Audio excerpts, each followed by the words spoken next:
I have a wild, wild story to share. It took a few days to process what happened, and once you hear it, you're probably not gonna believe me, but I don't care. This is for the people that know I wouldn't lie. This is a wild, wild story. Um, I have to give a backstory to it first. I think that's the way to do it. I'm probably not gonna be able to do this in one take because I'm gonna mess up a lot. I know it, right? So I have to be very vague in this backstory because there's other people involved. That there's a deal still pending on it, so I can't give too much of the information. So bear with me, right? So on this backstory, I have a good friend of mine that I got involved. I brokered a deal. Had another party that we got something from him to sell, and through my friend, and the deal went bad, right? So there was a lot of money that my friend had to cough up where he wasn't responsible for. So we all made money together on the deal, but unfortunately, not every deal is perfect. Some deals fall apart, and this one fell apart. And it fell apart because the other guy was lacking documents on his side, and he couldn't get the documents in time. So now my friend is on the hook for a large sum of money, and he's 1,000% responsible. This other guy, and it's his fault for not having proper documents. He knows it. So what he did was he did the right thing. He was honest. He's like, look, I don't have all of the funds available, but I'll give you what I have. And he did. He stepped up, got a cashier's check, dropped it off to my friend, and he bought himself some more time. So I don't know this guy as much as I know my friend. And I feel like I'm responsible because I put it together, right? And he told me, my friend told me, he goes, look, I would have never did this. The only reason I did this is because you're like my brother, and, you know, I trust you, so that's where we are. So I understood, and I apologized for whatever was out of my control. And, you know, a few days later, my friend approaches me. He's look, I don't really care who pays me. I need to get paid. And now he's grown frustrated, which he has every right to be. And so I needed to process this. So the other guy, putting pressure on him. He's like, oh, I'm gonna get the money soon. I got something going on, and once I get paid from that, I'll take care of the balance. Which I understand. I appreciate him still picking up the phone and being responsible. So thank you, right? So what I did was I needed some time to think about this. And I noticed, I'm like, I'm being tested. I am being tested. If you guys listened to the last video, I said the same thing. I'm being tested because, I'm on the verge of opening my business, and it's this close, and it's huge. It's big. It's not something small. It's big business, big ideas. And since I've never been on that level of entrepreneurship, I know it comes with a lot of stress, a lot of testing, a lot of everything, a lot of everything, right? And a lot of, strength you're gonna have to have. And I know God's testing me to see if I'm worth all that, that if I'm ready for all of that, right? So keep that in the back of your mind because it's important in this story. So what I did was I called my friend. I said, listen, I know we're still waiting on that guy, but in good faith, I'm going to give you X amount of money. And, if and when he pays you, great. You can give me my money back. I just want you to feel secure. And God forbid, for whatever reason, he disappears from the face of earth, that's your money. It is what it is. And he appreciated the gesture, and I went to go drop off the money one night. Mind you, this is a few days ago, so this was last week. I dropped it off. This was about 9:30 at night. We spoke, and I told him, I said, I know why this is happening. And he goes, what do you mean? I said, I'm being tested by God, and I explained everything I just said. So the reason why I felt like I was tested, because when you own a business, right, and this is for you guys, you would know this more than me, that own a business already or multiple businesses, is that you're held responsible for whatever happens. It doesn't matter if it was you or not, right? And this is the metaphor of the other guy falling short and I had to take over, because you are held responsible if your name's on it, no matter if you did it or not.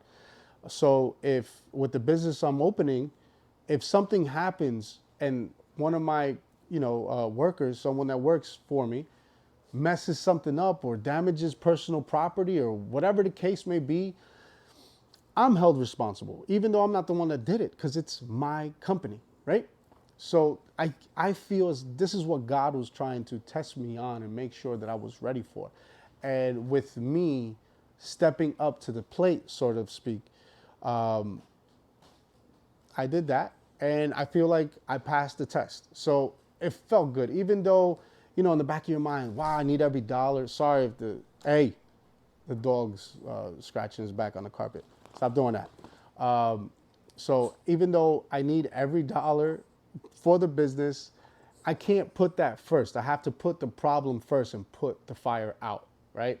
So I know that was a test. It's like, what are you gonna do, right? Are you gonna put the money first? Like, oh, I need the money for construction. I need every dollar for this. Or are you gonna put the fire out that's already existed or existing, and it's your responsibility? You have to take ownership of it.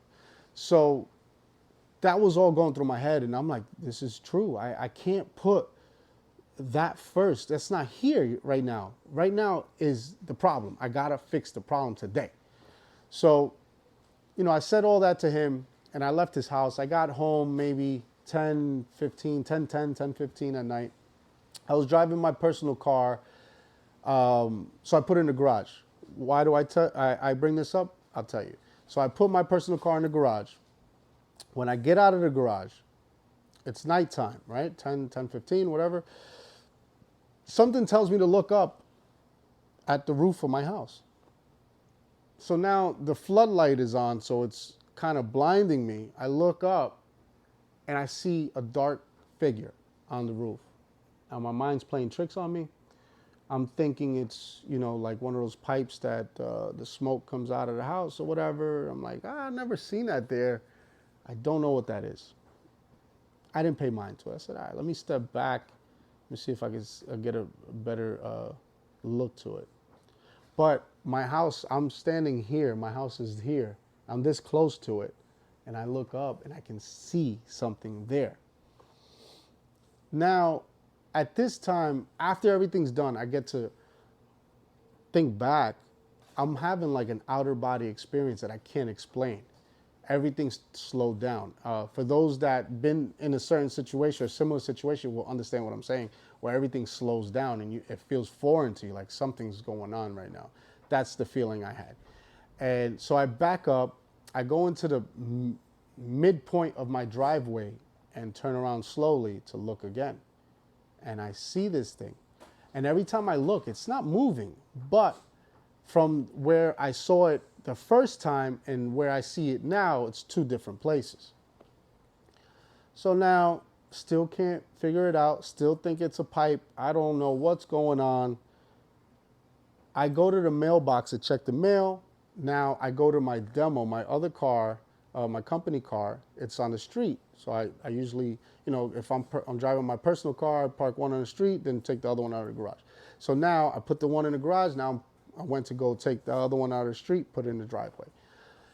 So when I get to the car, I look again. And now I see it's something. It looks like something just standing at the top point of my house. And it's just standing right there on the edge. And this is directly above the kids' room. So it's between Alex's room and Kaylee's room. It's right there. And it's just standing there on the edge. And now I got to get my phone out. I get my phone out. I start recording. But before I recorded, I'm looking over and zooming. And I take a picture. But I'm not looking at my phone. I take the picture. I keep taking pictures. And then I put the recorder on to take a video. And now I'm taking a video of the thing, and I'm looking at my phone, I'm zooming in, and I'm like, is that an owl? This thing is huge. To me, it looks 4 feet big. And I'm like, this thing is staring dead at me. I've never seen an owl in person, you know? This thing is the size of my son. It's huge.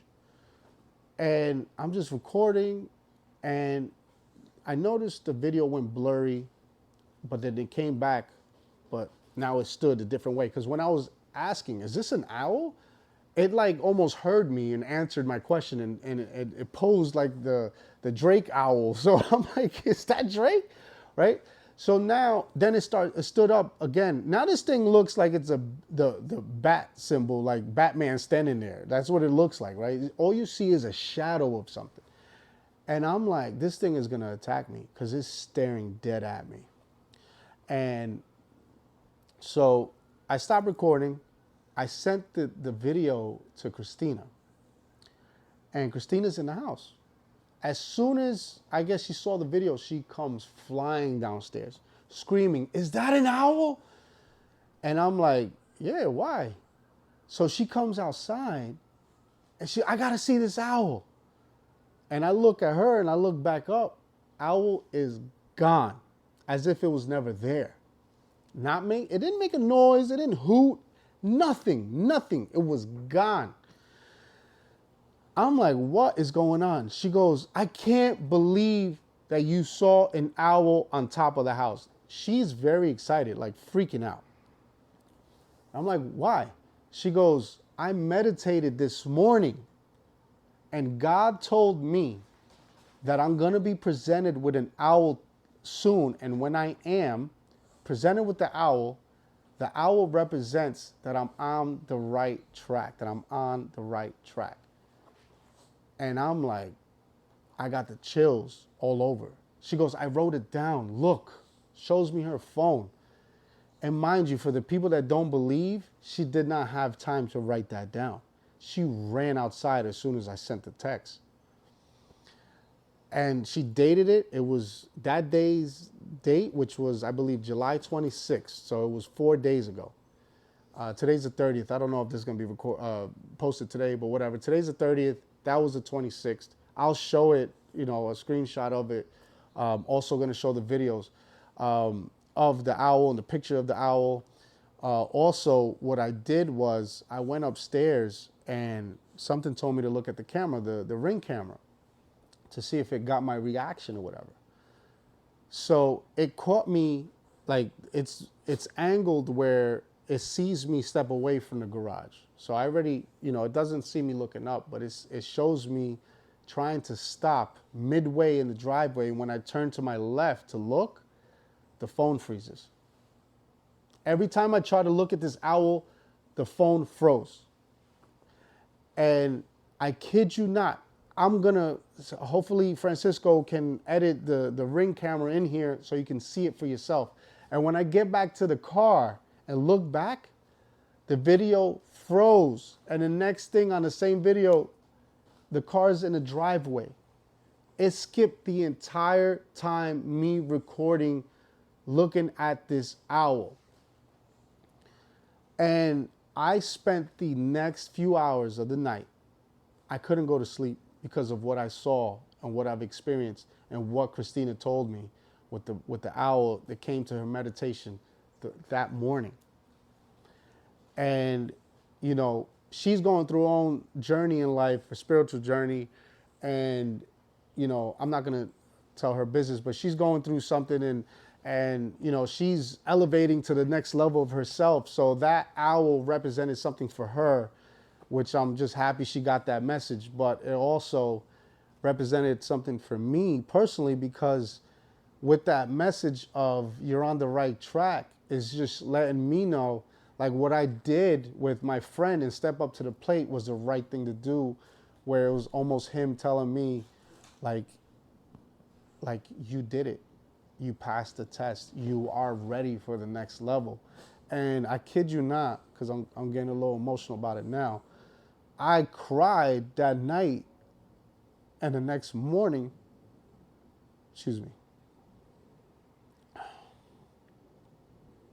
because it was God presented himself to me.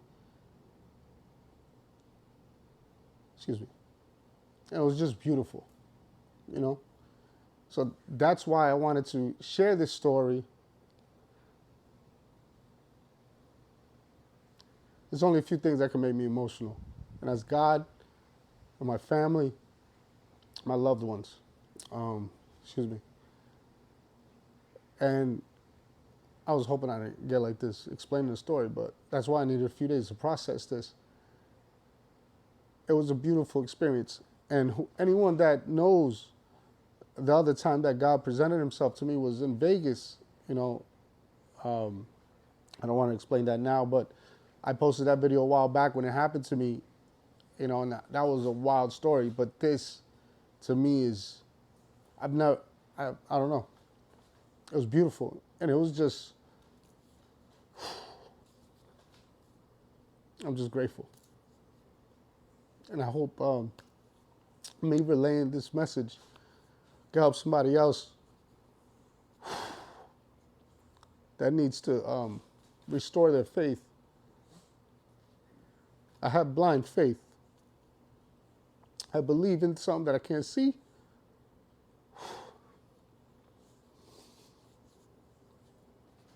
Thank you. So, one part that I forgot to add. So that was a Friday night. I go into work Saturday morning. Obviously, I'm on a different kind of high. And the family that runs the dealership, the mom, she resembles my mother a lot. Her and my mother, like, same hair color, same skin complexion. They even dressed alike, similar jewelry, same glasses. It's weird, right? Weird coincidence. So I almost feel like comfortable because I feel like that's my mom a little bit, right? So Saturday morning we crossed paths, and for some reason I wanted to tell her what happened with the owl. So I told her, and then like an hour later she's like, JB, she runs up to me and she goes, look what I'm wearing. And this is what she's wearing. She's wearing a necklace with an owl on it. What are the odds the next morning for that to happen? The end.